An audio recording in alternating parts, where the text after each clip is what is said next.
List of films that all should see, excluding The Blind, will be proclaimed by two guys, one a dick, the other kind. You might guess one or two. O'Brien's fun list, the Film Vault. Every week they're on an orange couch, the Film Vault.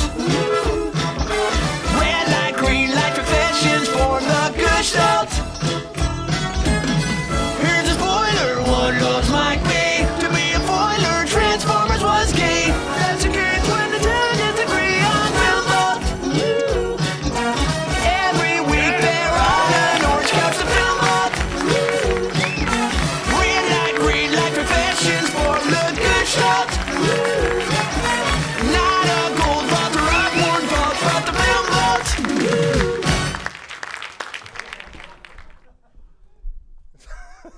Song's tough to come out to, I gotta tell you. Yeah, Film Vault. What's up, guys? Yeah, Film Vault. We rehearsed that intro. Thank you, everyone, for coming to the Film Vault. That is Anderson. I am Bryan Bishop. We're your hosts for this, the first ever live Film Vault. It's about fucking time, right? I mean, we've been talking about doing this for quite some time, and it's really good to see all you guys. So thank you so much for making this happen. It's really fun. It really is. So far, we haven't even begun the program. Actually, we just started it, and it's already been actually more fun than I could have imagined. So thanks for coming, guys. This is what you look like. Worse than that, this is what we look like.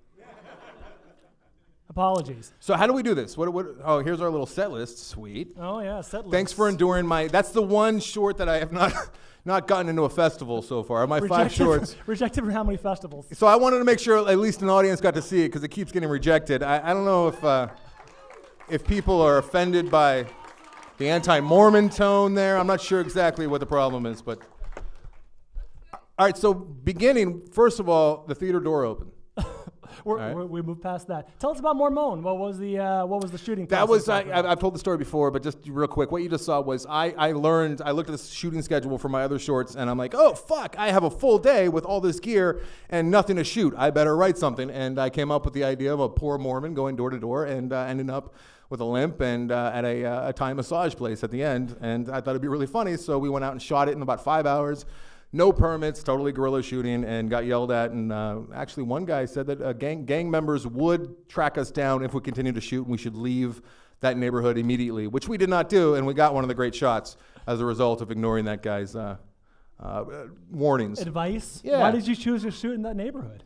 Because it's a sweet-looking neighborhood. That's the same neighborhood where that short "A Day with the Boys" was shot, which has come up on Film Vault before. It has. And speaking of which, something that is not going to show tonight because I decided just for the sake of time not to show it. But how many people have never been to Hollywood and Highland before tonight? This area, this complex. Okay, a handful. This about the same complex percentage of the listeners that are female. Is about 8% of you have never been here before. It's a tough sell to get people to come down here because it's so crowded. But once you're here, it's fantastic. I just realized that Bill Cosby's star is actually right in front of fucking Hooters, which delights me to no end. That's the real thing. And they're like, should we move it? No, it'll draw attention to it. I mean, you got to imagine it's probably going to be dug up here eventually. But the set pieces that make up this outdoor mall are actually from D.W. Griffith's, I think it's 1914, called Intolerance. And I wanted to show the Intolerance trailer, but it's 3.5 minutes. It's pretty tough. But I highly recommend, now that you've been here, go home and YouTube Intolerance, the trailer, because you'll see the actual big elephants, and it's really fucking cool. You thought the Bill Cosby thing was bad. Michael Jackson stars in front of Janie and Jack, which is not... What does that mean? I should have said Kids Are Us. I should have said Kids Are Us. We did see the Michael Jackson one when you and I were walking, though. We did. Yeah. And Optimus Prime. Prime gets it's a good sign. So what do? We want to do a little Flickfession? We start the show like we start every show with a little bit of Flickfessions. The poorly named but well-received segment. Stop it. We'll confess the flick we've seen in the past week. An abbreviated version because, FYI, this episode will be a premium episode, so you guys are the only ones that are going to hear it for some time. So we will flickfest a film especially for you. Do you have a film, Anderson? I do. I saw a movie. I saw a film. Who goes first here? I can go first. Go ahead. Unless you want to go first. No, I don't want to do the shtick, dude. Well, the shtick is stupid. Do you want me to go first? Please do. Unless you want to go first. Are we going to have the same fucking movie? No, because you already saw this movie. I assigned this movie to you. Why would you not see the big sexy pick of the week? What's the big sex pick of the week? The Nice Guys. I saw it. It's coming up on this week's Film Vault. That one will be out on Friday, and this episode will not be heard for some time. It's a good point. It's a valid point. All right, go This ahead. is how the show goes. This is our production meeting. I saw a film that I assigned to you. It is the... Can't be good then. Oh, well, funny you should mention that. It is the award winner for the worst movie of the year from the Razzies, 50 Shades of Grey. Why the fuck would you see this? You didn't have to see it, but you saw it? Why would you see it? Wait, did you watch it with the wife? Honey, did we watch it together? My wife is pregnant, Anderson. I don't know about you. My wife is pregnant. In the And she third has certain trimester? needs. It's technically a threesome after the second trimester. Oh, no! true. 50 Shades of Grey is from last year. It's directed by Sam Taylor Johnson, a female, starring Dakota Johnson, and also in case you thought Sam was a male. Why are you doing this right now? I'm flickfesting a movie! Of all the movies Because that we this would could be have timely otherwise. I mean, we have a live audience. This should be fun and good. We're doing 50 Shades of Fuck. He actually says that in the movie, guys. He says, I'm 50 Shades of fucked up. And you're supposed to be like, wow, he's deep. And you're just like, wow, why am I watching this? Oh, yeah, because he made me. I'm gonna redeem this right now. You ready? Mm-hmm. I have a clip. No, you do not. You're all gonna watch softcore. No clip. Really? Not really. Well, You're kidding. Well, yes, but no. We're not a softcore clip, but it is a clip. There's a clip. The clip. We don't have time for clips, dude. We have time for this whole show. It's clips. I know, but... Okay. This is based on the book by E.L. James. It is, so this is if you guys have not seen, how many people have seen 50 Shades of Grey? By applause. Why? That's a trick. You should not applaud for this movie. It is a legal procedural, Anderson, where two charisma-free people negotiate over a poorly written contract for 2 hours, and then they fuck. Mm-hmm. Oh, I see. I get it. All snapping into focus now. Why? Because you have some clever quips about the movie. That's why you wanted to talk about it. Say your line. Mm-hmm. Go ahead and make your joke. I'll make my joke. Mm-hmm. Here's a clip of a mind-numbingly long portion of the movie where the characters flirt, I'm making air quotes, over text while Christian Grey reads the terms of his love contract. We have multiple clips? It's only one.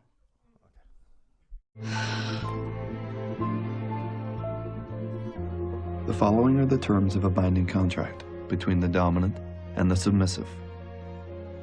The fundamental purpose of this contract is to allow the submissive to explore her sensuality and her limits safely. The dominant and submissive agree and acknowledge that all that occurs under the terms of this contract will be consensual, confidential, and subject to the agreed limits and safety procedures set out in this contract. You guys probably couldn't hear it, but Anderson made a vocal grunt while we were watching. Like, I don't think it. I don't know. We've been knowing this night's going to happen for a couple weeks now, and I had a bunch of scenarios fly through the brain, and it's like you probably did too, and this was not one of them. Leading off with... This is way better. Mm-hmm. This clip begins and ends with Dakota Johnson biting her lip. She bites her lip 11 times in this movie. You counted. I counted. I had nothing else to do. How many times did you watch the movie? I had to make sure you counted the number of the lip bites. I have a correctly. very important question for you right now, okay? What's that? Have you seen Green Room? Does Green Room involve a sex contract? Have you seen the movie Green Room? No. It's a fine film. I was too busy counting. It's playing lip in bites. theaters right now. Might even be playing here. And you're watching this. You're watching this. One last thought. Dakota Johnson's character is naive to the point of being developmentally disabled. At one point, she's reading through her contract, and she actually says to him, "What's a butt plug?" Which is maybe the easiest of all sex toys to figure out. It's a plug that goes in your butt. It's a good point. I was going to say you worked on Loveline for a while, so maybe that's why you No, know it. it's But in you're the right. name. It's right there in the name. You're right. Like You're if you're right. naive, you maybe don't know what Yeah. a dildo is. Take something, look it up on Google or wherever. It's a good point. It's a butt plug. Very right. Very good. 50 Shades of Grey is on home video now. I recommend you all see it.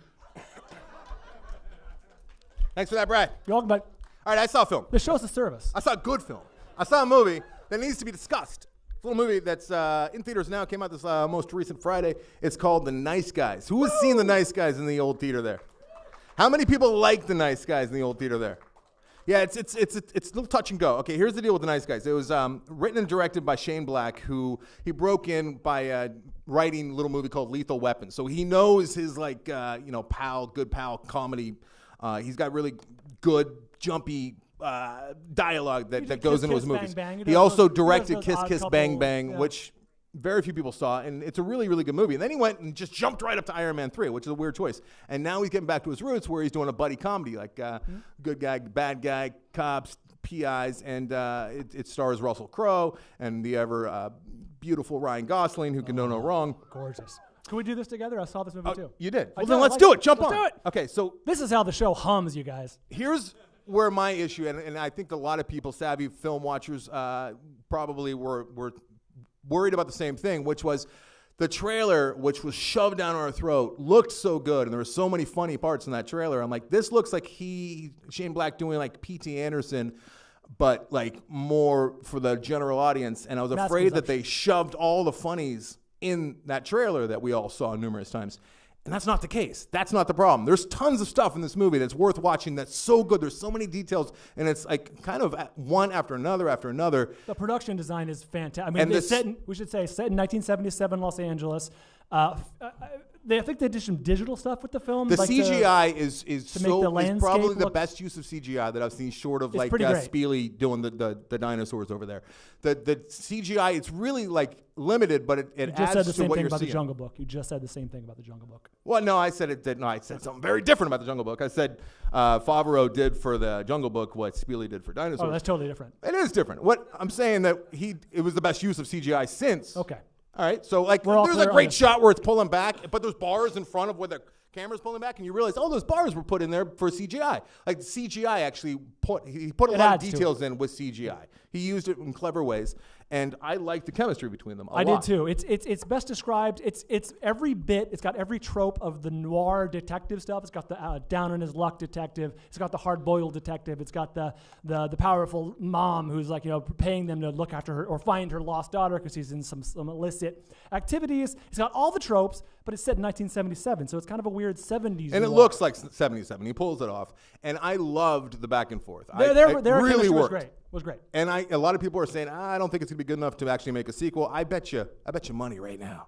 There'll be a Nice Guys 2. Absolutely. Here's the problem, and I would have never guessed this. Here's the problem with Nice Guys 2. The story is shite. It's horrible. It's fucking such a waste of time, and it's one of the simplest things. Just come up with a basic story. These two guys are so good together. They don't need some convoluted bullshit story about it became like a lost episode of The Love Boat or something. It felt like something that I would never ever want to. The story felt like something bad from the 70s. Now maybe I'm too stupid. Maybe I don't get it. Maybe he's doing an homage to bad. And. Just love that, don't you? Maybe he's doing an homage to like a Starsky and Hutch episode that I missed as a child. I don't know. I think you're but right. It's a shame. It's a shame. You're right about the story, but you are correct. I do think that maybe there's a possibility it was so noir that the whole plot was kind of a MacGuffin, like a red herring. Like the plot was. But the plot was so involved, and I'm sitting there watching it. It was going, needlessly am I elaborate. having this like the same issue that I had with The Big Lebowski, where like I did not like the movie the first time I saw it because it was so convoluted? And I couldn't figure it out, and I was trying to like pay attention, and I didn't get the jokes. And then after I saw it third, fourth time, I'm like, oh my God, this movie is great. I don't have to worry about the plot anymore. Right. Maybe we shouldn't So the comedy, I should point out, at least to me, was a very dry, very subtle, like almost British comedy where they're almost one-upping each other. It's Abbott and Costello for sure. Harold, Laurel and Hardy. He's doing an Abbott and Costello thing. If you guys have seen it, you know what I'm talking about. He's doing the whole like Bud Abbott or Lou Costello thing, and it's good. It's a good movie. I liked it quite a bit. I didn't find a lot of flaws with the movie. I enjoyed it quite a bit. No, there's a and lot it of delivered flaws. what it promised. No, the whole storyline, the breadcrumbs, one after the other, and each one gets more convoluted after the next, and it's just like you're angry. It'd be like you're angry. Yeah, I'm angry. Anyways, it's the two of them. I think it's the first time that I've seen Russell Crowe actually try and be funny other than Romper. We have our answer now. Is Russell Crowe funny? He can be funny, but for every one Someone joke, just said no. I know, I heard that. I would say Gosling's like 3 times funnier though. Gosling He is gets so all the juicy lines. Yeah. funny. He's just so good. He's so good. Yep. He's so good that I'm not even threatened by him. I'm like, he's like up here. It's like, yeah, I'm not even threatened by you. You just go ahead. You know what I mean? It'd be like Christians being threatened by Jesus. They wouldn't be, right? Yeah, they worship He's him. just their dude. Like we worship Gosling. I could see Gosling on a cross. Oh, shirtless. All right. That's all we're going to flick fast. So 2 great movies, you guys. Enjoy the 2. No, not too great. We're moving on. Okay. 80s trailers. Our top 5 today, top 5 80s trailers. We got the gorgeous screen here at the Chinese Theater, the TCL Chinese Theater, to show you guys some. So, Anderson, how does your breakdown, your list? What's your criteria? What is the good and bad ratio? Here's how I did it. I spent so much time. So much time. We both started off with dozens of possibilities. I was so excited about the prospect of actually being able to show an audience of people trailers that don't get seen very often, obviously, because they're from the 80s. So I started, my list was up like in the probably mid-80s when I first looked at it, and then I got it down to 50, and then I watched all 50, and I got it down to like 15. And I can't, like the NCAA can't tournament. believe that we're only showing 5 right now, and we actually showed a clip of 50 Shades of Grey. It's a palate cleanser. You want to start, or should I start? No, you have to start. I can start. So to answer your Unless you question, wanna start. I came up with trailers that I like. Some of these movies, sure, they're great. They're great movies. Some of the movies, not so good, but all of these trailers are worth watching, and I hope, almost as much as I hoped you laughed at Mormon, I hope that you laugh at these trailers or enjoy these trailers. They're not going for laughs. I'm not actually trying to make fun of the 80s. There's plenty that were rife to make fun of the 80s, right? I have some good and some bad. Some of genuinely great trailers. I and left some- Electric Boogaloo off my list, and it still hurts me. I tried Because it was not so to. funny, but I didn't want to make fun of the 80s because that's like me. I'm a product of the 80s. Yeah, I didn't want to go over movies that had been done by other podcasts. Like How Did This Get Made does a great version of bad. I've never heard of that. What is that? It's a podcast. It's quite good. Paul Shear's been on our show. He's a guest. Oh, he's the guy with the gap, too? Yeah, he's got the gap too. You They like do movies bald? bad movies. I didn't want to go back over. If you guys listen to one movie podcast, I can only assume you listen to the other one, you motherfuckers. And so I didn't want to go over movies that have been done before. So these are all movies that I think I don't think there's too many obvious choices on mine. I didn't put some of the ones you might associate with ones I might choose. Try to stay away from the obvious. Let's hear your first one, Bryan. Let's get to your first one. First, Better with 5-1. Bean. 5-1. What? No, Better with Bean. We're not doing Better with Bean. 50 Shades of Grey could have been better with no. Don't laugh at that. Hold on. Logan's still laughing. Logan, stop laughing. Sorry. I ran all these by Christy earlier today, so if you guys hate my choices, she is 100% to blame, and you can take that out on her. Just kidding. Thank you for the help earlier tonight, baby. When I was 10 years old, Anderson, 1988, early 1989. Were you smug then, too? I was smug, Were you a right? smug 10-year-old? I had hair. I was so smug. this gravy train is never going to end. When I was 10 years old, Anderson, I heard rumors, rumblings Oh, no. Oh, God. of a Nintendo movie. Okay. Now, as a kid whose only friends were Dig Dug and Soda Popinski, I was very excited about Nintendo coming to the big screen. This thought was almost too exciting to bear, and thus I give you my number 5 choice, The Wizard.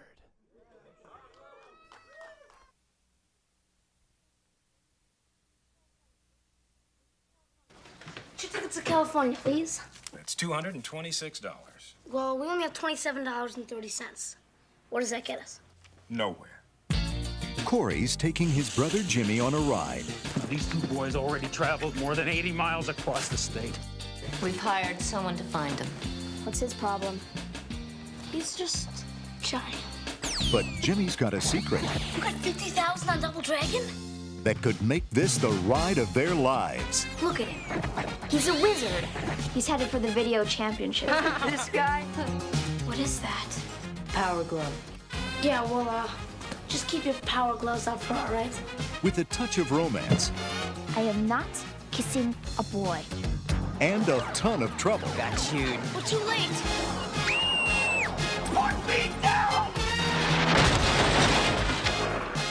Sorry about that. You maniac! They'll get there any way they can. Emily! Here we come! It's Jimmy! It's Jimmy! Come here! Stop them! Hey!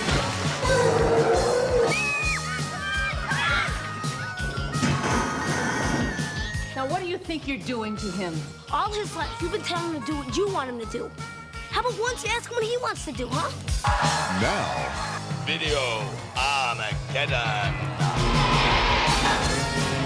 it's going to take a lot of guts, You can do it! a little magic, You're the best! and the wizard, Fred Savage.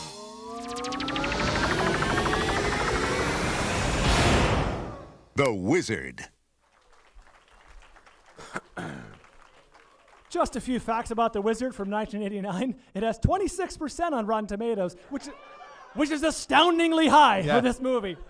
So this is sort of derided as a commercial for Nintendo, which makes this a commercial for a commercial. The 80s, like Battleship. Yeah, the 80s were a simpler time when you could clearly call a clearly autistic boy shy. Jenny Lewis, the little girl, she went on to a successful career in music, becoming the lead singer for the band Rilo Kiley. And if you couldn't tell, Christian Slater and Beau Bridges are the two adult stars.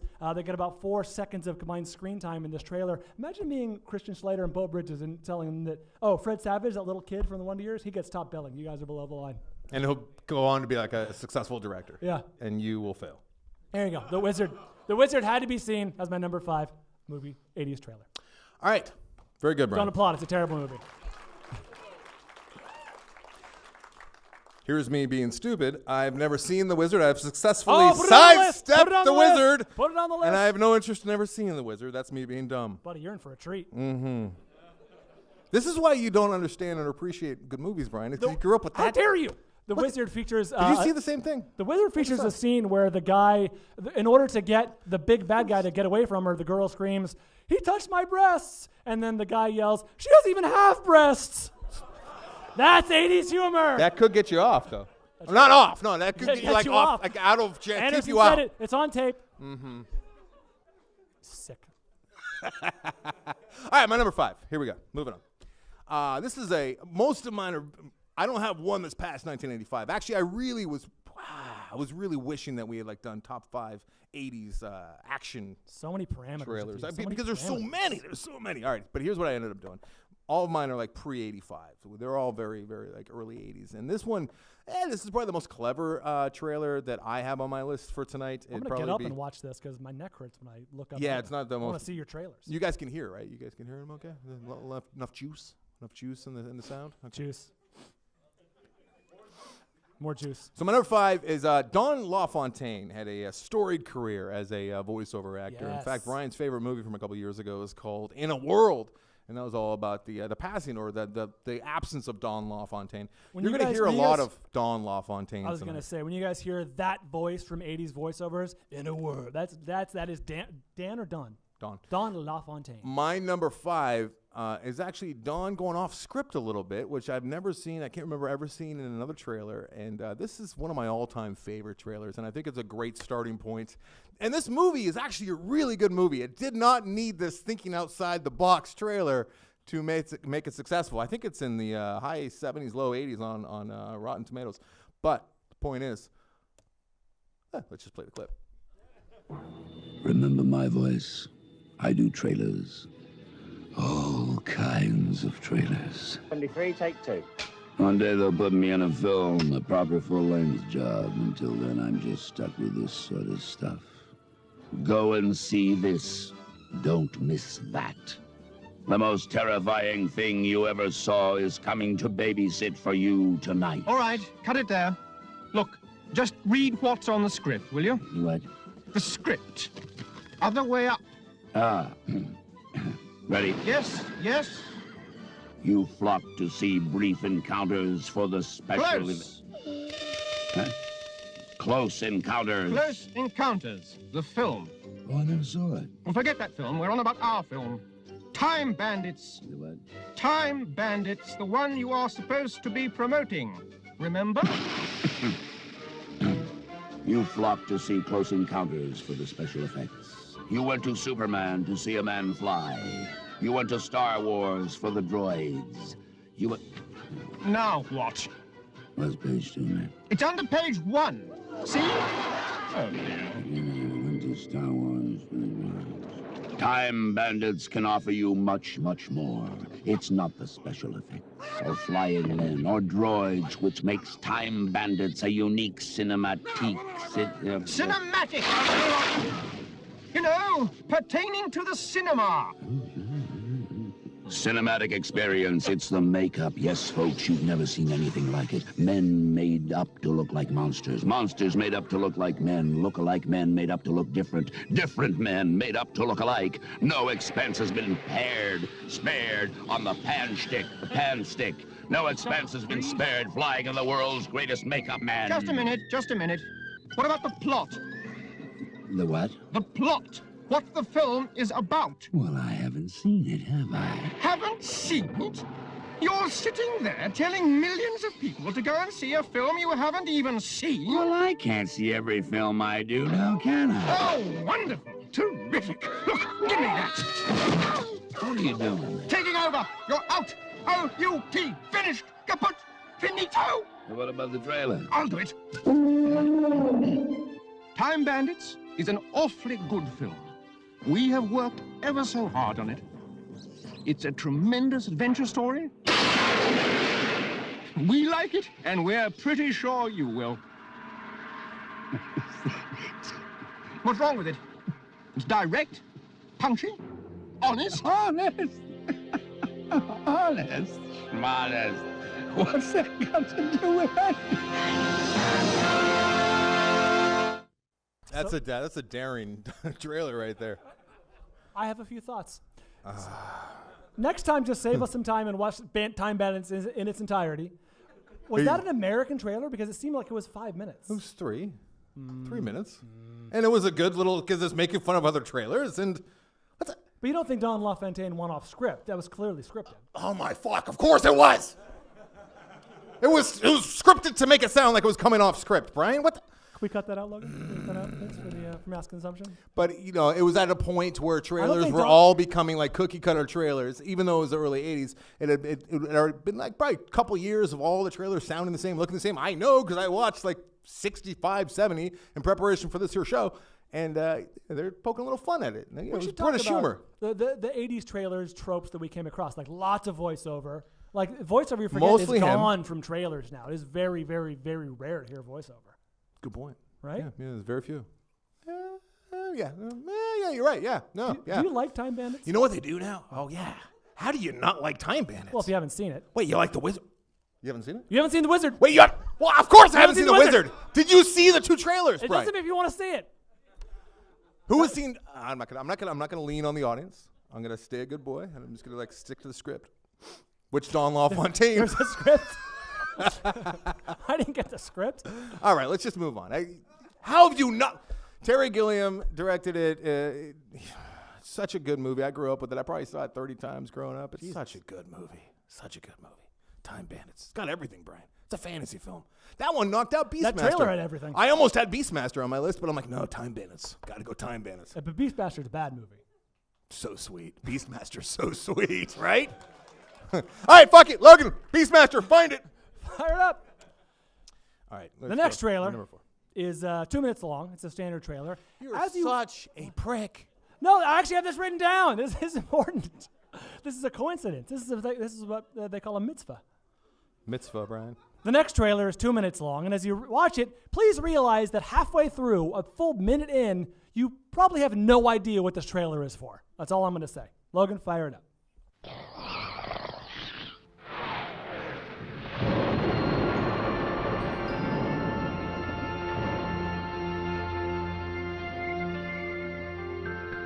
Once upon a time, or was it more recently, there was a young boy named Dodger.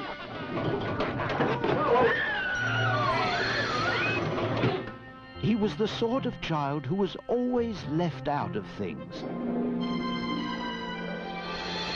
Each day after school, Dodger works in a junk shop owned by the mysterious Captain Mancini. Witch's broth and vampire's brew make these clothes as good as new.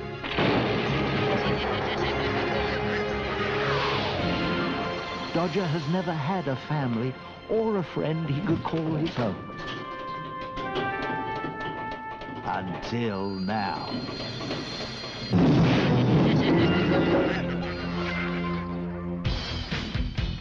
What's that?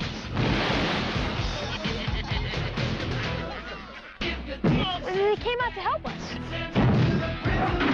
Meet the Garbage Pail Kid. Starring Nat Nurse, Windy Winston, Messy Tessie. Give him a chance, Tangerine. You'll like him. Alligator, Valerie Vomit, Greaser Greg. I'm gonna get fired for this. Foul Phil. Nice to the totes. The Garbage Pail Kids movie. They may not be pretty, but boy, they make great friends. Starring Anthony Newley and Mackenzie Aston. The Garbage Pail Kids movie. All right, Bri. You don't see a Garbage Pail Kid until a minute and 4 seconds into the Garbage Pail Kids trailer. Smart trailer. It is actually, because they're grotesque. They are horrible to look at.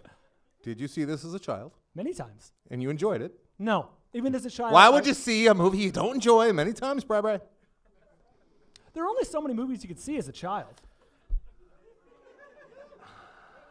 I was in the prime demo, Anderson. Garbage Pail Kids were a big deal when I was. Were they after your prime? No, I was involved in that. I had the friends that had the books, and they're like, "This one, she turns into a skeleton, and she's worth $2." That's right.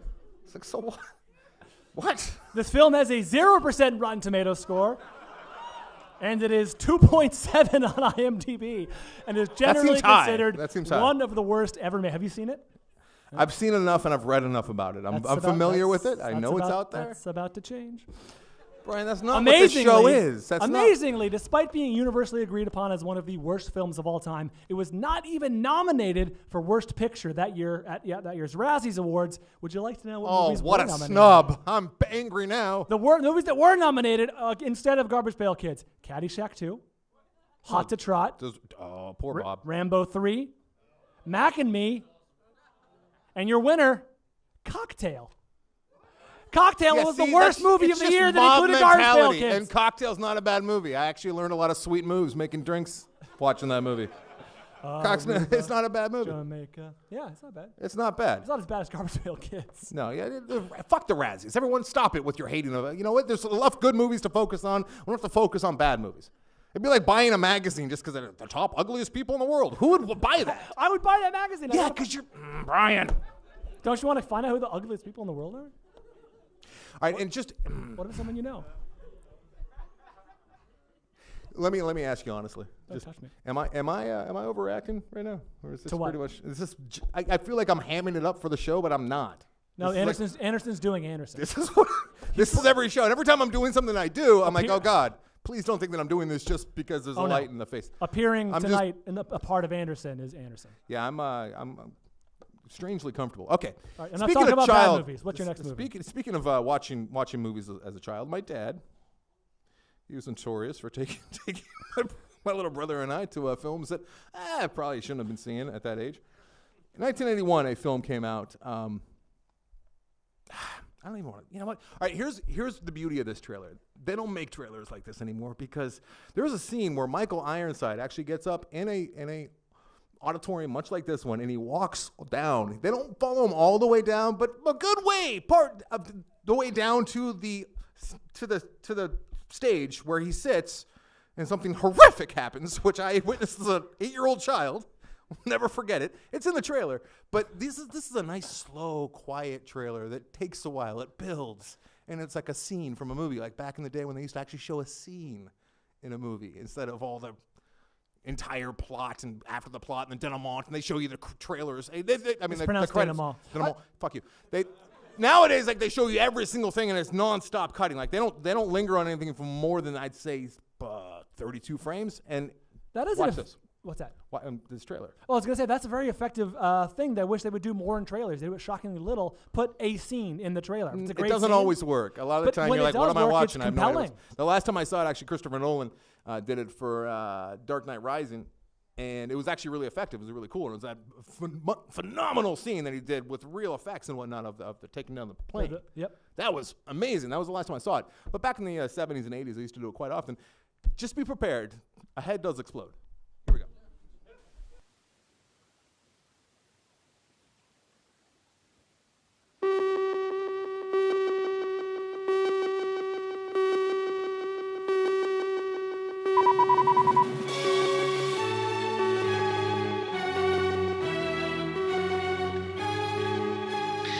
I would like to scan all of you in this room, one at a time.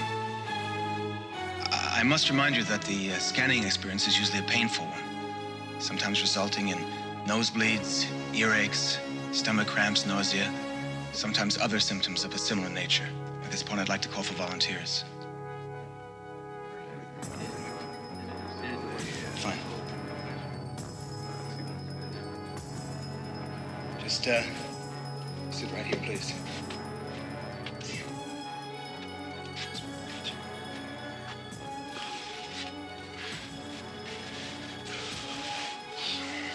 Now, I'd like you to think of something specific. Do I have to close my eyes? It doesn't matter. All right, yes, I have something.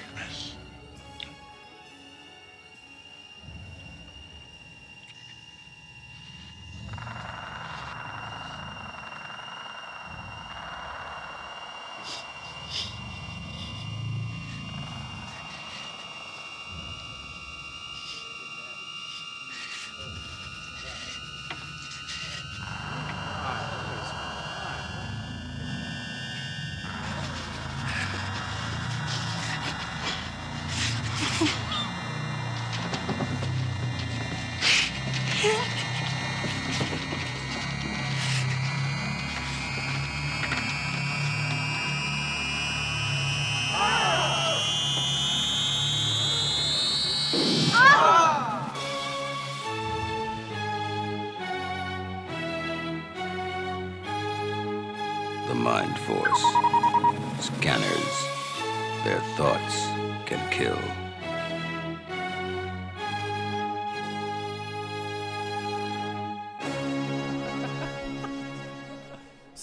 So what's that movie about?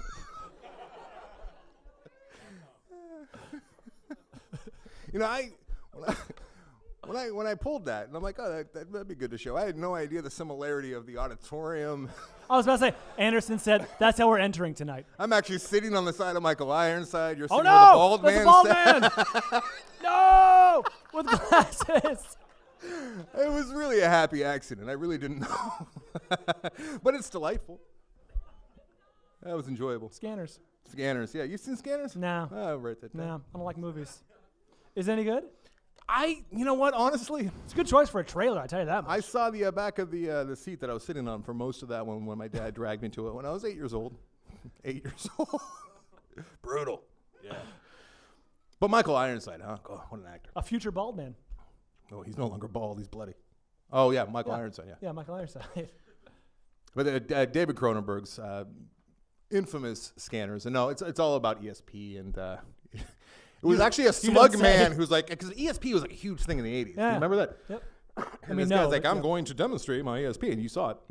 Michael Ironside's sitting there. He's like, you got ESP? I got something better. He's like, sure, I'll volunteer. And he comes down, and he knows that he's going to make the man's head explode. So it's funny because he kind of... It's funny. He wiped the smug man's... Anderson! He wiped it clear. That man probably had a family, a wife and a child on the way. Pink mist. Smug. Okay. Hey, do you know if you're having a boy or girl? Can you announce it? We don't talk about children on the program. We all want to know, right? I don't know, dude. I don't know. And no one cares Just about... make something up for the crowd. As somebody asked earlier if I had any Red Band trailers. I guess that was. Well, yeah. Diana. Not DVK. Yeah. Hey, is Miss Movies... This is great for the entire audience. This is great for everyone at home. Yeah, a little interplay. That's nice. Hey, my next trailer is set up very well by the comments you made about the last one, which is... trailers these days, I think we can all agree, give away way too much. They spoil major.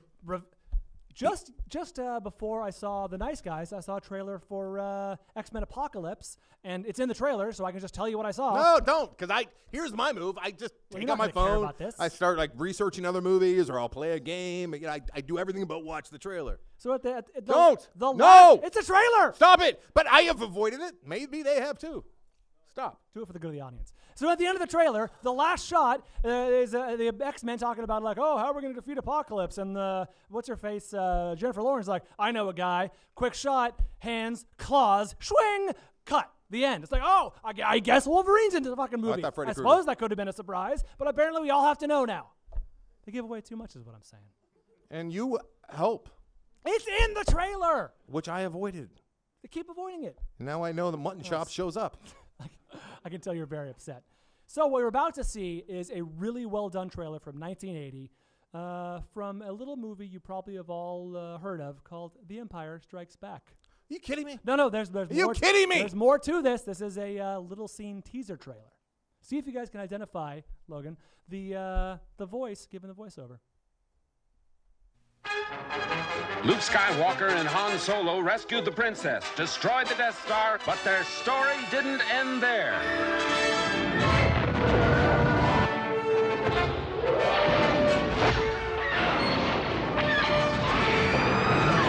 Now, the creators of the biggest smash hit of all time bring you the next episode in the Star Wars saga, The Empire Strikes Back.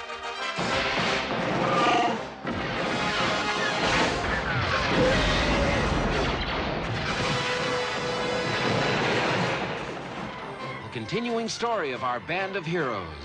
Luke Skywalker, Princess Leia, Han Solo, C-3PO, R2-D2, and Chewbacca. And introducing Lando Calrissian.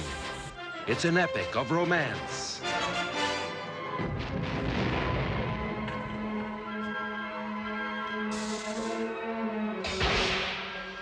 Of heroes and villains.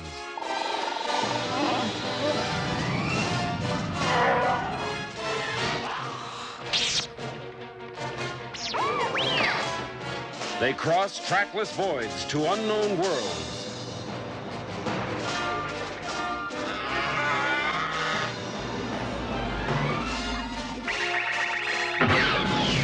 A galactic odyssey against oppression.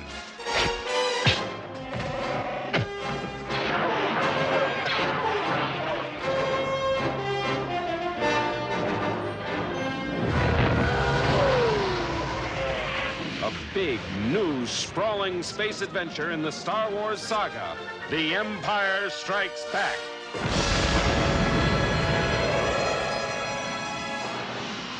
Coming to your galaxy next summer.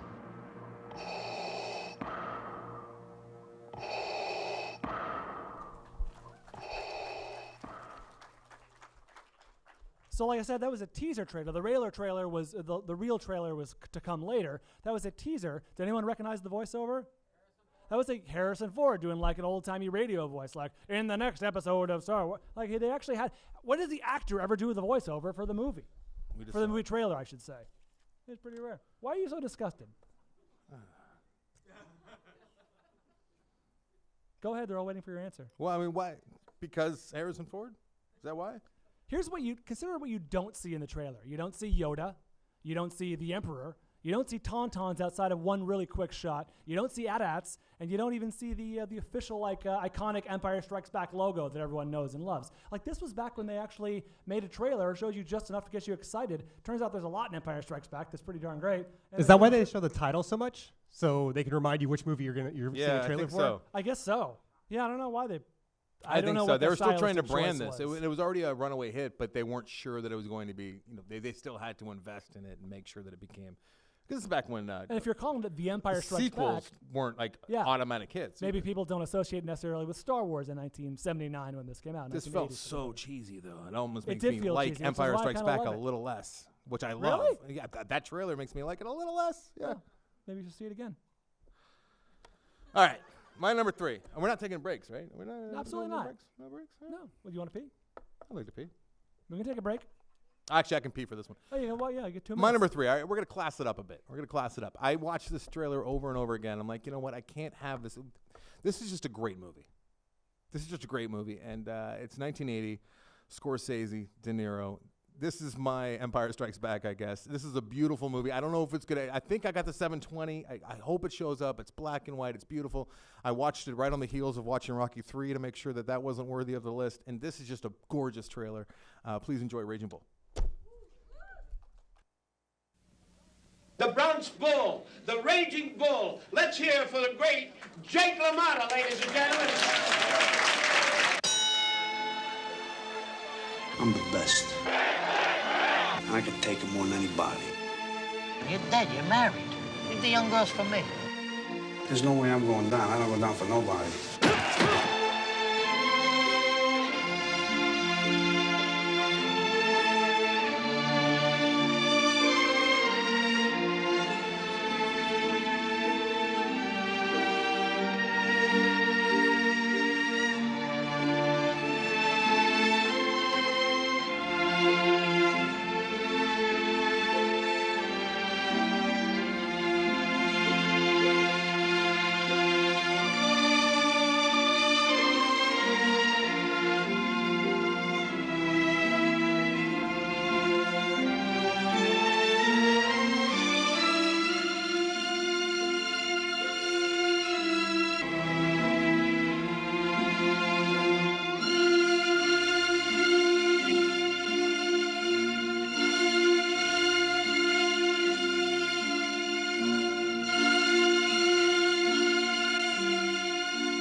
That was a very efficient pee, Anderson. Well timed. That was pretty quick. That was a gorgeous trailer. You're 100% right. Pretty. That was very And by the way, no voiceover. I think there's something in common with all these really, like the good trailers. Yeah, this was one of the first trailers I think he was making art and using his editor to actually make a statement without actually telling you what the movie's about. This is 1980, guys. I mean, they probably put this trailer together in the late 70s. Sorry. I just ran. I really did. All downhill, too. But I watched this probably 5 times. I kept every time I take a break or was doing something else or watching something else. Or over the last 7 days while preparing for this, I kept going back and I want to watch that one again. That's why I could afford to go out and pee. So. It's nice. It is seductively beautiful. It's a beautifully shot movie and a fantastically put together. It's Do you have any idea if he made the trailer himself? I'm sure that his editor Thelma, who I think he was married to for a while, right? I don't know. No, I just heard him. No, he was married to his editor. Schumacher, yeah, he was married to Thelma. Logan, look it up. Thelma Schumacher. Who's Marty Scorsese married? I've also heard rumors. Shouldn't be saying this in public, but I've heard rumors that Marty Scorsese plays for the Pink Team. Plays for the Pink Team. I've heard stories. And I've heard things. We're in Hollywood, for God's sake. No, actually, I did hear that, and I immediately said, I don't understand how you could say that. That's hate speech. He's such a manly man. Number 2 for me. Can I go to number 2? Yeah, I'm sorry, I just made that homophobic. No, but I honestly have heard that, but I don't. Actually, you are actually giving the people the full Anderson experience. Stop You're tuning out and looking at your phone. No, I'm looking up saying Thelma. horrible things about a minority culture. This is fantastic. I want to see if he was ever married to her.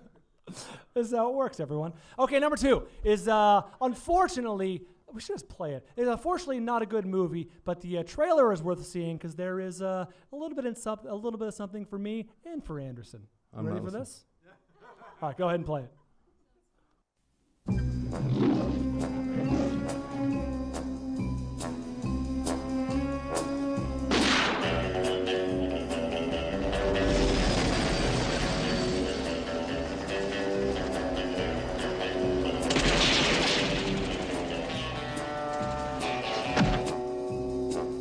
This man has a secret ambition. I propose to end the domination of Silicon Valley.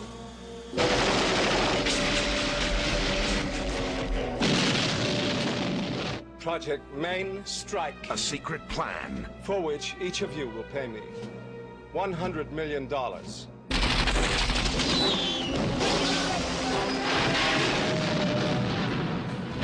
And a secret weapon. We're not sure about her. Name's Mayday. Someone will take care of you. Oh, you'll see to that personally, will you? There's only one man who can stop them.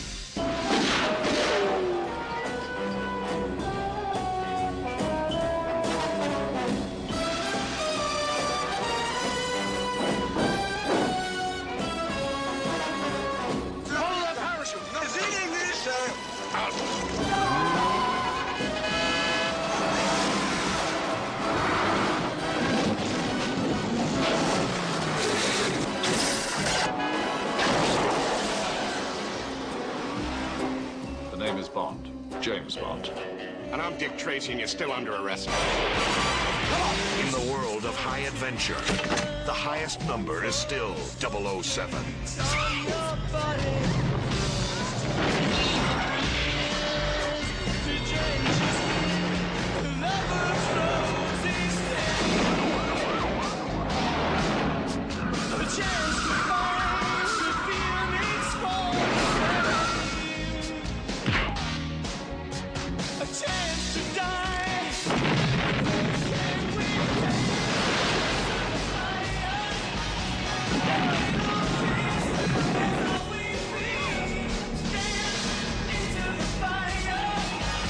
Roger Moore is James Bond 007 with Tanya Roberts, Grace Jones, and Christopher Walken.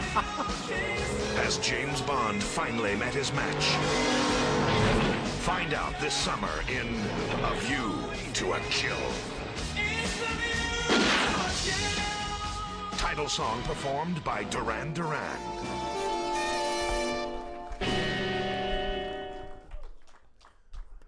So much to unpack from that trailer. That's the closest we have to crossover, because actually that was on my initial list. Was it really? Just because of Duran Duran. So Duran for you. So my mission is to and Tanya Roberts, who's dreaming. My mission is eventually to assign every James Bond 007 film to Anderson. How many are there? So far, 22. And you can agree that those were the 23 worst, if you right? include Never Say Never Again. 22? Those were the worst, though, with Roger Moore, right? This is one of the worst. Those were the smuggliest.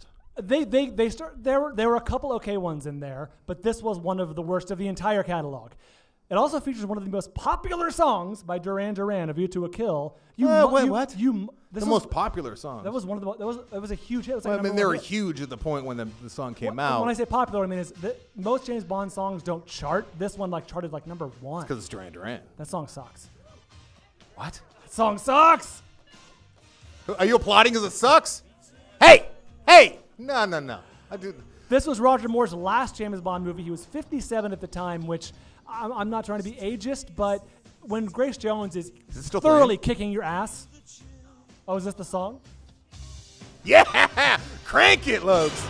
Hey. My little brother and I were so excited when this song came out. Oh, such a good song. Imagine Anderson with shoulder-length hair. Getting chills right now. Hardly any tattoos. Young Christopher Walken, a supple Tanya Roberts, beautiful.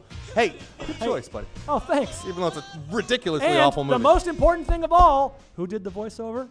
Optimus Prime. Peter Cullen did the voiceover for this trailer.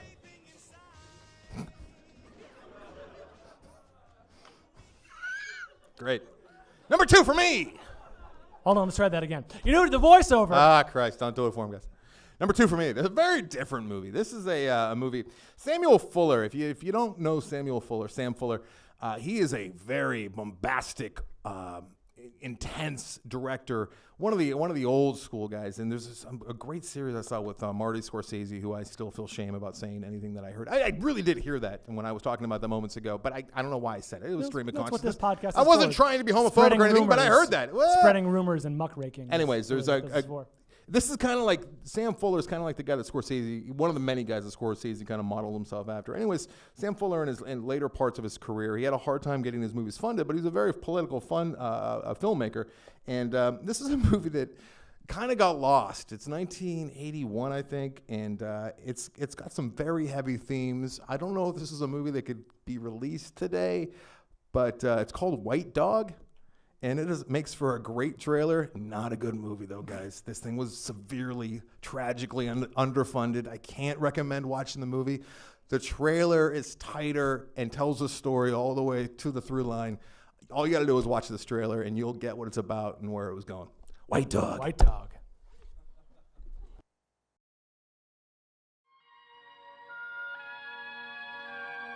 The man who owned it, how did he turn him into a racist dog? It's simple. Find a black wino who desperately needs a drink, or a black junkie who'll do anything for a fix. And then pay them to beat that dog of yours when he was a puppy. You got yourself an attack dog. I don't know what you're talking about. Come on, Julie. A dog trained by professionals to attack people.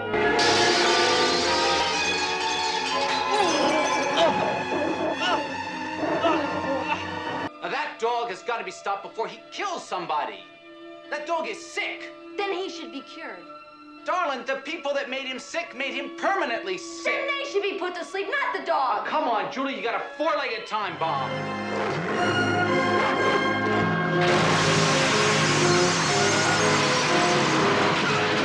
You're my last resort. And if you don't help him, they're gonna kill him. They should, miss. And as the dog grew up, those methodical beatings by blacks planted that seed of fear in him. And that fear became hate, and that hate conditioned him to attack the color black. That's a white dog. Of course he's a white dog. I don't mean his color. He's called to attack and kill black people.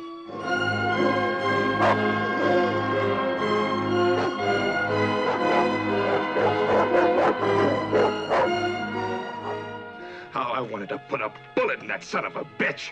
Then why the hell didn't you? Because there's still a chance to cure him. Cure him? He just killed a man. There is no way you can cure that dog. I want you to shoot him now before he kills more blacks. So you finally joined the club. A club of horrified people who raise holy hell about that disease. That racist hate, but do absolutely nothing to stamp it out. That dog is the only weapon we have, at least to remove a part of it. Please. There's gotta be somebody who can help him. I can't guarantee the result, but if I fail, I'll get another one. Or another, and another, and keep on working till I lick it. With that dog out of circulation, there'll be a lot of people sleep better tonight.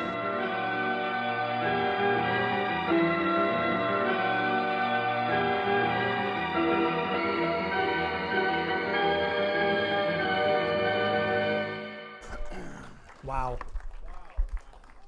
Anderson, of all the film trailers you've shown tonight, Yeah. I want to see White Dog the most. You want a White Dog the most, probably, if I know you. Holy moly. Telling you, though, it falls short, guys. The trailer does it way more justice. He's not racist. He's just proud of his dog race. I love how Kristen McNichol's character, she just completely flips. In the beginning, she's like, anything it takes to save this dog's life. I don't care if he's killed blacks. And then she made cut quite to a turn. 30 seconds into the trailer. Put him down. I don't care if he's killed. She made quite the turn in that 90 seconds. She really did. White Dog, so the movie not good?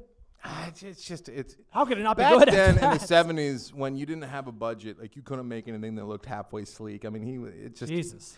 There's parts where you can see the film crew and their shadows moving across. It's just very amateur. I feel bad because Sam Fuller, he's such a character. And Burl Ives, fucking Santa Claus is in this. He really is.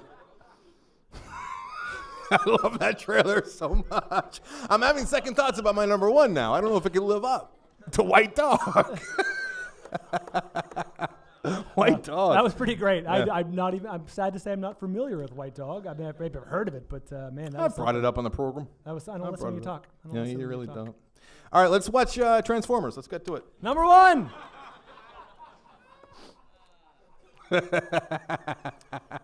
You guys. We've seen a lot of bad trailers here tonight. What? No. Yeah, we've seen a lot of good ones. We just saw Raging Bull. Well, at least for And my White list, Dog. we saw a lot of bad trailers. Bad trailers for bad movies. So I thought I would leave at least my list on a positive note. Here now is my favorite trailer of the 80s.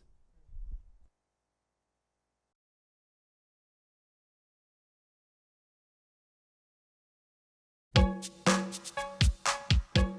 gonna take out Diane Court. Diane Court doesn't go out. She's a brain. Trapped in the body of a game show hostess. We don't want to see you get hurt. I want to get hurt. So it's Lloyd, and let's go out. Oh, thanks, but I'm busy. So you're monumentally busy? Well, not monumentally. Hi, Lloyd Dalmasher. I'm an athlete, so I rarely drink. Kickboxing. You heard of kickboxing? Sport of the future? I can see by your face, no. My point is you can relax because your daughter will be safe with me for the next 7 to 8 hours, sir. Hi.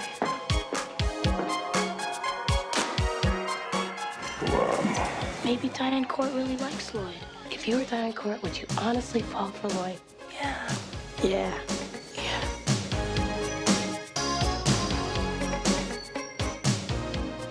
What are your plans for the future? Spend as much time possible with Diane. No, really. I'm totally and completely serious. I'm not sure if I should say, I just wanted to tell you No, that... we don't have to say it. How do you know what I'm going to say? I don't know what you're going to say. I was just going to tell you that Thank I love you. I said it. I know. I gave her my heart and she gave me a pen. Lloyd, man, no baby's worth it, dude. All you gotta do is find a girl that looks just like her and then dump her, man. You guys know so much about women. How come you're here at a gas and sip on a Saturday night? No women anywhere. By choice, man. That's right, man. It's a conscious choice. I'm a guy. I have pride. You're not a guy. No, the world is full of guys. Be a man.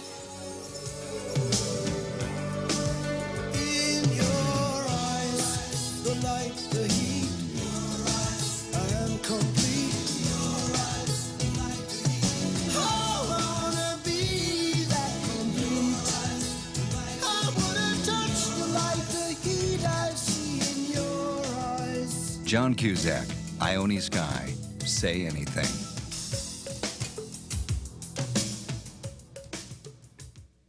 A beautiful trailer, a damn near perfect trailer. Just a little voiceover at the end to say their names, I guess, so you knew that the actual trailer was ending. It's for the blind people. It's for deaf and blind people. It's it's a sweet movie and a really good trailer, and you can see how far they came because it's 1989, and what have I written down about this? Yeah, one of the more modern trailers I saw. I watched dozens of trailers like you did for this, and one of the most modern ones. I don't know if you guys noticed a young Jeremy Piven in there on the gas station scene. Yeah, say anything. Gas and sip. It was so sweet. So sweet. They do show a little too much, though, right? A little too much. I mean, I don't need to see him holding the boombox because that's kind of the climactic scene. I'm glad you mentioned that, Anderson. I'll explain why you're wrong. Oh, fuck. You're wrong because there's nothing. If you haven't seen the movie, maybe it's out of context. It is out of context. Yeah. There's nothing. Right. Him holding a guy standing there holding a boombox means nothing emotionally. There's nothing emotional. You're looking at it like, all right, that guy's holding up a boombox. Maybe he's playing rock and roll music. Maybe he's playing soft music. The reason it's significant, the reason it means something, the reason it connects with all of us who've seen the movie is because the emotional journey leading up to that moment. Oh, you just said emotional journey out loud in public. You said emotional journey now. You called Scorsese gay. I said I had heard things. And then so what? Now, how fucking rad would that be if we learned that Scorsese was gay? That would be so fucking cool.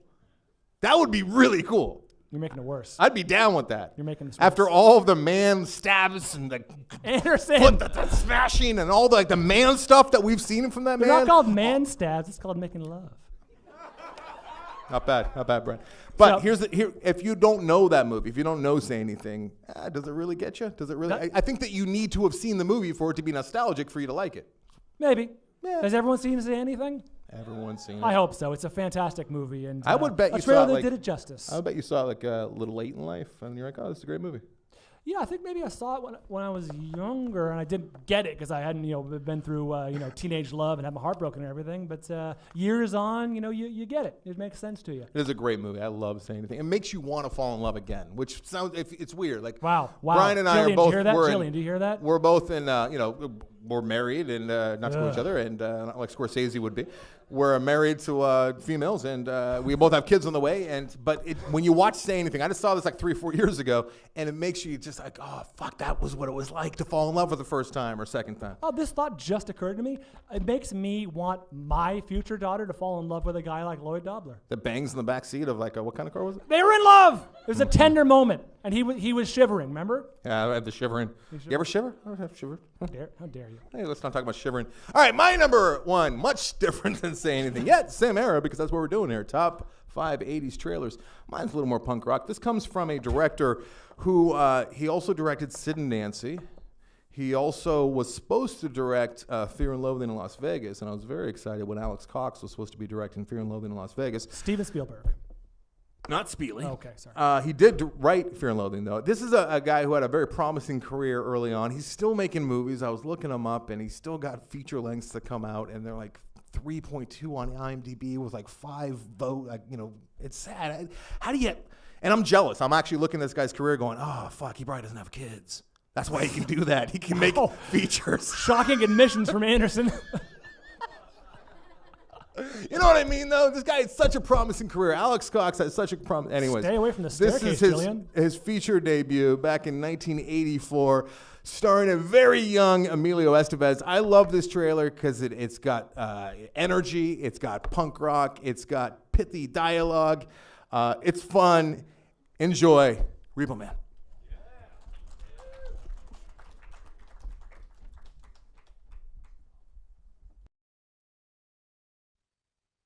What you got in the trunk? You don't want to look in there.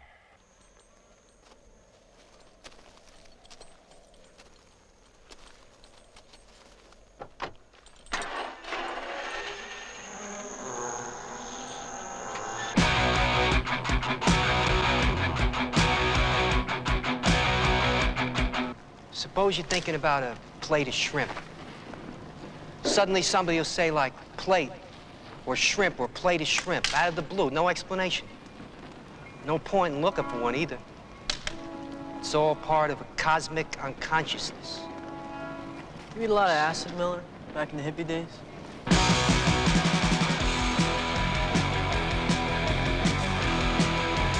Sell that car and send me your money. on a plate, son. You'll enjoy it more. Couldn't enjoy it anymore, Mom. This is swell. What's this?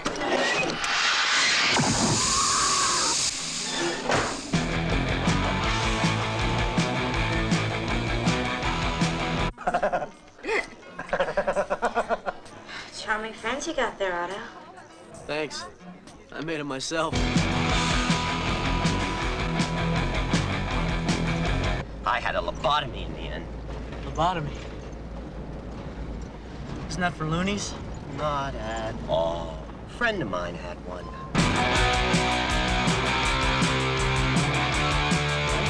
I do my best thinking on the bus. That's how come I don't drive, see? You don't even know how to drive. I don't want to know how. I don't want to learn, see? The more you drive, the less intelligent you are.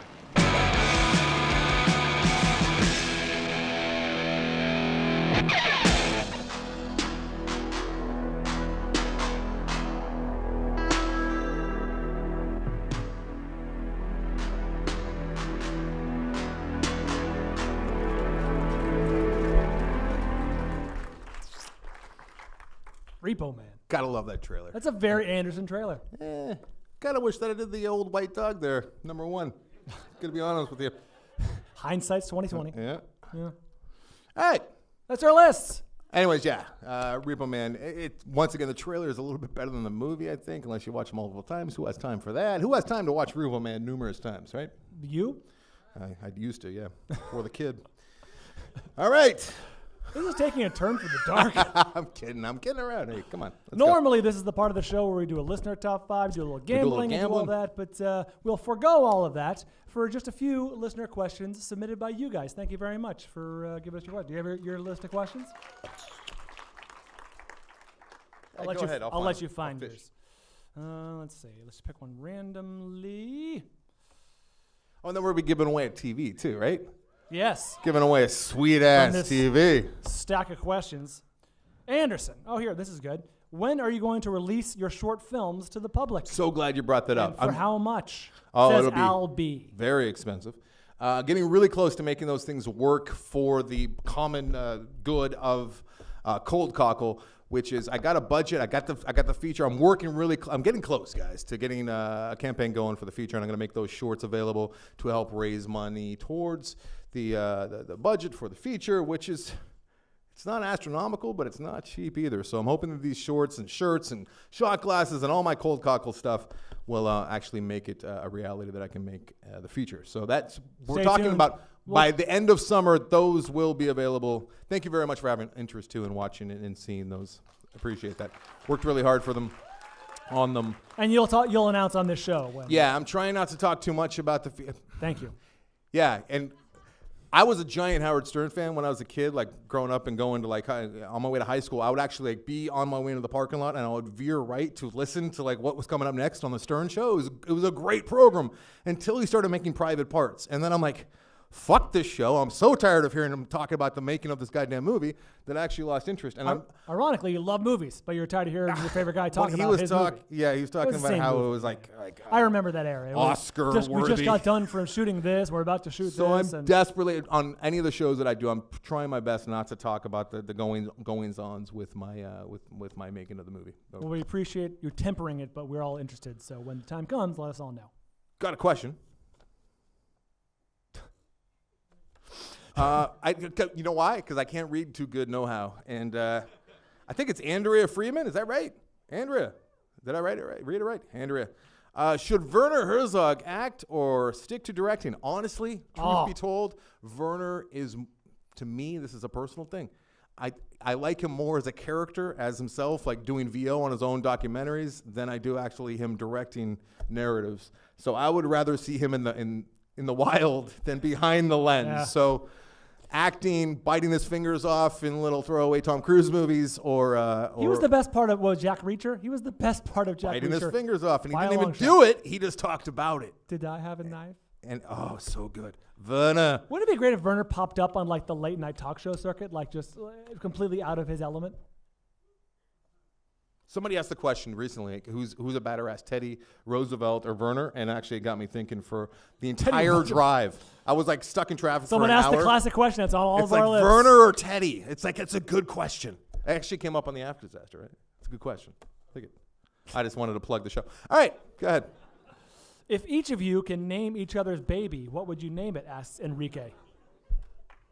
I would name yours, well, whether it's a boy or a girl, Joel or Ethan, because then they would always pronounce it Cohen.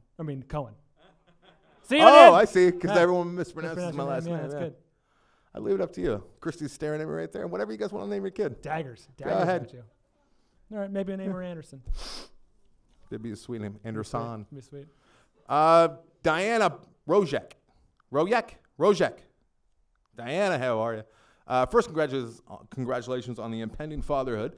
That's been covered too much on this program, I feel like. Agreed. Especially with what I've been saying. Next about question. Hey, Jillian, if you ever see this, honey, I'm joking around. Love you. She doesn't support your endeavors. Do you think being a parent will change how you judge movies? God, fuck, I hope not. That's one of my biggest fears with having a kid. I've got friends who have, I really am upset that I just said God and then the F word. That felt dirty. Anyways, after everything we saw tonight, that felt dirty? Yeah, I know. It's a good point. I've had friends, and they're no longer my friends because they have a child and everything becomes precious. Jesus. That sucks. When you have a kid and all of a sudden your entire idea of the world changes because you have a fucking kid now. No, the world's still the same. You've changed. So I really hope that like Irreversible isn't awesome because I have a kid now. You know what I'm saying? Or it's like, oh no, The Accused is too painful to watch because of what happens to Jodie Foster because I have a child now and now it's different. Fuck that. Movies are movies, and hopefully everything stays the same. I can't wait for the next live show when Anderson plays all like animated trailers. Like, look how happy it is. Look how happy and innocent it is. Appropriate for the whole family. It'll still be a sausage party. Sausage fest. Sausage fest? Sausage party. Party. Jennifer Lewis of San Diego. Where are you, Jennifer? There she is. She asks, is there a topic that one of you has been wanting to do but the other won't? Did you say axe? Did she I? axes? It's the chemo. Seriously, I'm on chemo. Jennifer wants to know, is there a topic that one of you has been wanting to do but the other won't? Jennifer, I can speak for myself and say that I brought up many times wanting to do I don't read, my friend. top 5 movies based on books. It feels like a very obvious topic we should have done years ago. Anderson's always first of all, I don't know if you guys know this, he defaults to no. His thing is, I don't read books. You've probably read more books than me. What? I've written more books than you, but you probably read more books than... The fucking smugness. Say it into the microphone. Say it into the microphone. Oh, they heard it. Okay. They heard it. Should I say my thing again? Anderson's probably read more books than me, and thus we can cobble together. You can cobble together it would be a so top limited. 5. All right, fine. Of course we'll do limited. it. We'll do no it. one assumes we'll that we've read every book. People understand that we read a limited number of books. You know how many goddamn Dr. Seuss book movies I'm gonna have to watch just to have enough? You're just of the movies you've seen, which is a significant number of movies. Pick the top 5 you like to have me based on books that you've read. All right. Would you guys like to hear top 5 movies based on books? Okay, here's the deal though. If we do it, so every movie that I've seen where I've read the book, it's not a good movie because if you submit yourself to the book's it's always going to be better than the movie, right?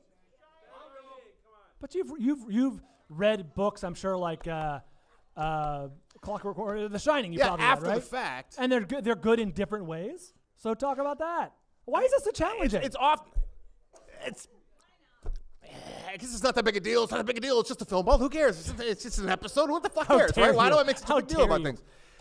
It's just, I'll watch a movie. It happens all the time, actually. I was just talking about one on Cinematics last week where I was like halfway, it's like a third of the way through. I'm like, holy shit, this is obviously based on a book. And the book was probably great, but the movie sucks. You know what I mean? Yes, I know. That happens all the time. So talk about good ones. What's your next question? This is from Matt Nazareth. Is that a real name? Matt? From Nazareth? You better be a fucking rock star. Were you upset when I said the F word and God at the same time? He's not from the cradle of civilization. What's Matt Nazareth? Are you from the Tigers or the Here's Matt's question. If you could watch one movie through the other's eyes, what would it be? Easy. I would watch any of the Michael Bay's Transformers just to try and understand what it is you're looking at. Because that's not what I'm looking at. Your head might explode from glee like the guy in Scanners. God, I don't know what I would watch in your perspective. I don't know. A recent one, maybe like movies like Buzzard, which you assigned me, which you love so much. And Buzzard, Buzzard. Yeah. Yeah. Listen to that indie film at its best. Modern day tepid response. I'd love to know what you love about Buzzard. You called me, or you sent me. You called me. But I want to like 2 days later. You're like, I'm thinking about Buzzard and like a scam that could have gone down. Low-level scams. I want to love every movie I start to watch. Every movie I start to watch, even 50 Shades of Grey, I want to like it. I want it to be good. That's not true. And you know why it's not true? Because you begin movies like 50 Shades of Grey. You know you're not going to love that movie. You know you're not, there's something about it that I like. You and sat when it comes down to a movie watching like Buzzard, I'm like, well, Anderson likes it. I'm just like, I made Christy watch The Voices, which did not go well. But I'm like, you know what? Christy, why would you not love The Voices? Well, that thumbs down. Reasons. First of all, Roger Ebert, he would be suing you right now if he's still alive. Yeah. How could you? Really? But I want to see movies like Buzzard from your perspective and see why you love them so much. There you go. That's my answer. Follow-up question from Tracy Wooten? Tracy, where are you? Tracy. What's your favorite guilty pleasure movie? I don't have any. All the movies I like are great. I don't like bad movies. Some people might not like Just Friends, for example, or some of the Transformers sequels. But hey, congratulations, by the way, on not What's showing any Transformers. I tried to stay away from the obvious. Do you have a guilty pleasure movie? We did top 5 guilty pleasures a year ago, which is you want to do top 5 rotten movies that scored less than 60%. Rotten? Oh, is that what we call it? That sounds like a really. Well, you put rotten in quotes. But that sounds very. Movies that scored less than 60% on Rotten Tomatoes. I think it's a good idea. We should. A listener actually. Plenty of good That's a movies good question. Yeah. Plenty of good question. Do you have one on top of mind? I want to press you. No. Okay. Next question. What's your favorite episodes? Asks Alex Liniaga.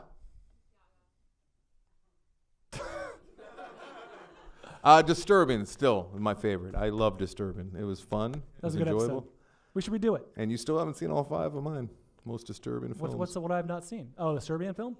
Oh, Srpski. You have not seen it. Yep. What is that? Serbian. Okay. You've seen Salo.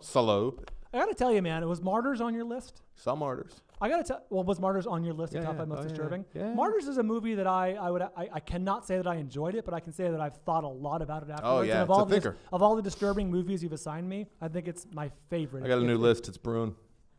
Irreversible was good, but didn't quite enjoy it. Or what was the one with Willem Dafoe where the kid fell out of the thing? Antichrist. That sucked.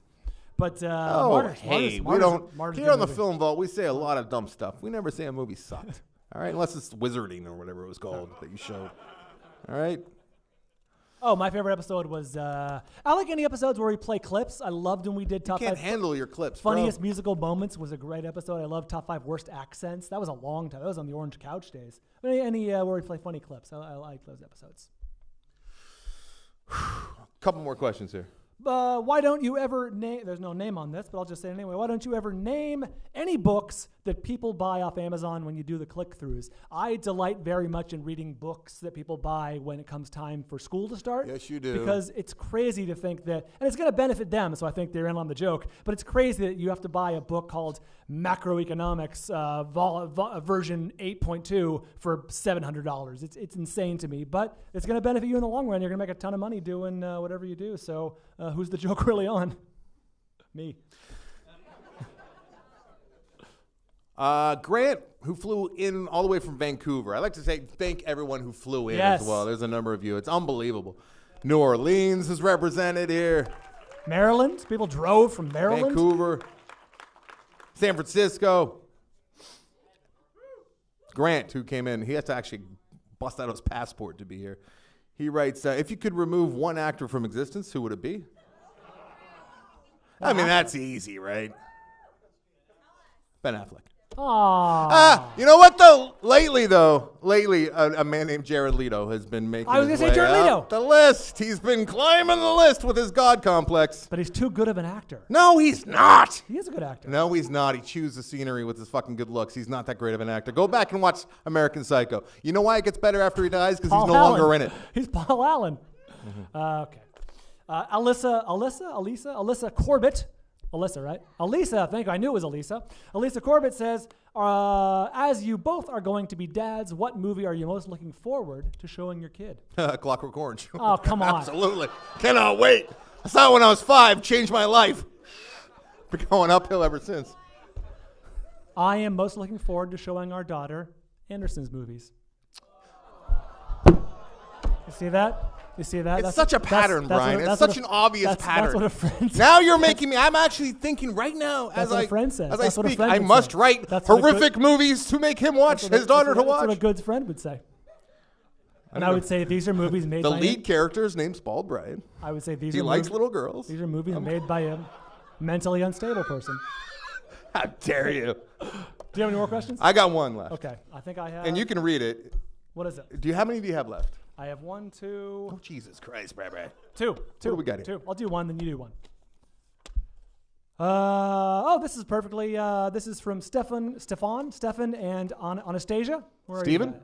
Stephen, Right Stefan. there, perfect. This leads into this question. Are you guys friends outside of the show? Sometimes you guys seem pretty upset with one another. Or this it actually says this, or at least Anderson seems upset with Bryan. Yeah, he's all right. The answer's no. We've seen each other outside the show. I consider you my friend. Stop it. Stop it. He suckles a hairy man.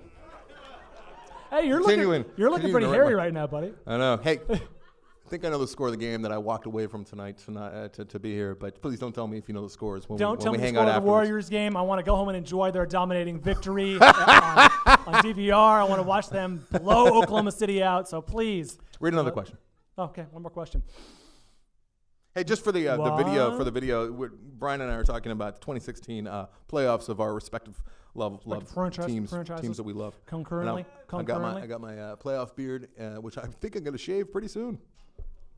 Simply Seth asks, what 80s movie is most deserving of a remake?